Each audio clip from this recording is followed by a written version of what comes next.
Have you ever wondered what it's like not to overthink everything? That feeling you get when you realize you're not overthinking so much is pure, unadulterated bliss. You won't realize you've been freed until you have a moment where you start overthinking, then bounce back to reality, realizing that you don't need to overthink every situation. Overthinking is an epidemic that isn't taught about in school, but it's something that everyone experiences to varying degrees. Throughout my whole life, the overthinking has been the worst when it comes to social interactions. Inevitably, I end up saying something I feel is silly and then bode over the interaction for the foreseeable future until the next interaction I decide to bode over. But recently, I've seen some progress. I was at this recruiting event talking with college students, and I said what felt like the dumbest thing ever. This guy approached the group of professionals I was stood with and asked to join our chat. For some reason, I stumbled through saying, "better our group than any other." It just came out so wrong, and I chopped my way through it. And for a split second, I felt the fight or flight rush of feeling embarrassed. I felt the sweat glands let the floodgates open, and I couldn't understand why I would garble saying something so simple. I was about ready to jump off the balcony where we were standing on out of shame, but then suddenly I recentered, I caught my breath, realized I was just at a networking event, and I didn't say anything that odd. Truthfully, no one could care less what I said, so I simply re-immersed in the conversation. That click of thought was lovely. I didn't let it affect my mental for the following interactions of the event, since I realized that no one cared what I said. It didn't matter. It was a throwaway comment that carried no weight, but for some reason, because it wasn't absolutely perfect in my mind, I teetered into fight or flight mode.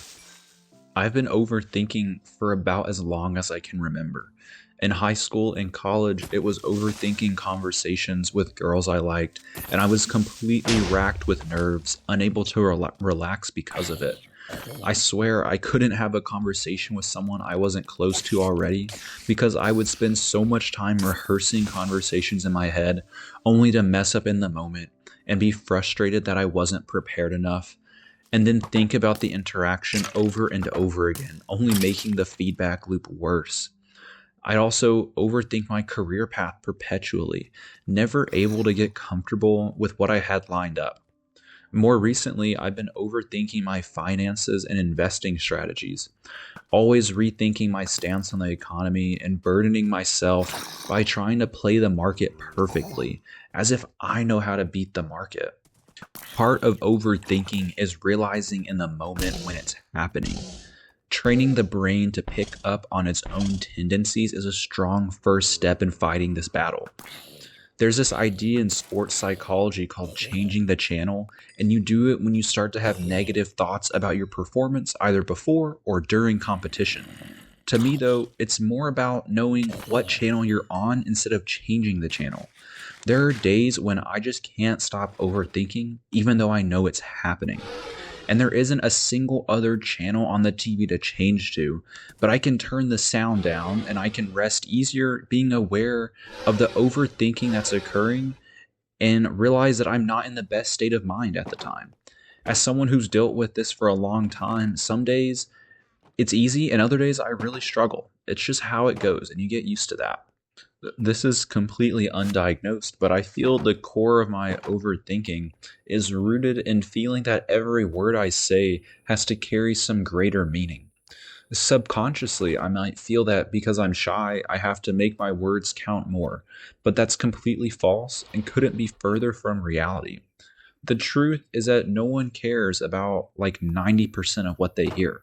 Try and remember specific words with people you interacted with today. Sure, I remember who I talked to and loosely what we conversed about, but I can't remember specifics. I just remember vibes, as in how much I enjoyed the conversation. Like if someone brings good vibes to a conversation, it means they bring personality, they're receptive to what I'm saying, we're bantering, that's what it's all about. It's about the effort put into the conversation and the energy and vibes being put out into the world. Every sentence of every conversation doesn't have to be perfect, and there's no reason to replay every interaction in my head on repeat after the fact. That's the invisible chains holding back the ability to live life to the fullest. If I spent half as much time moving on as I did replaying social interactions in my head, who knows where I'd end up? I'll keep it simple and put it this way.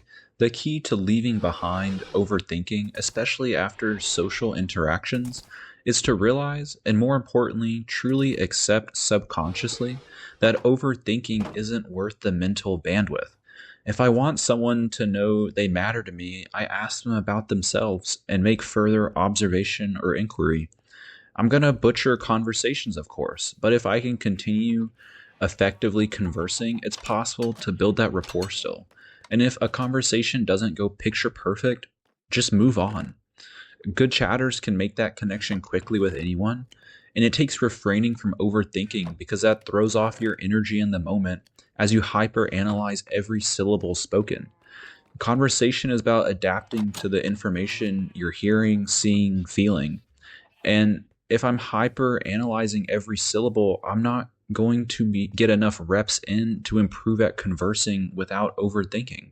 I totally caught myself overthinking while brainstorming this video and recording it, but it simply doesn't matter. If I'm lucky, this will get like 10 views, and most people won't make it this far in the video.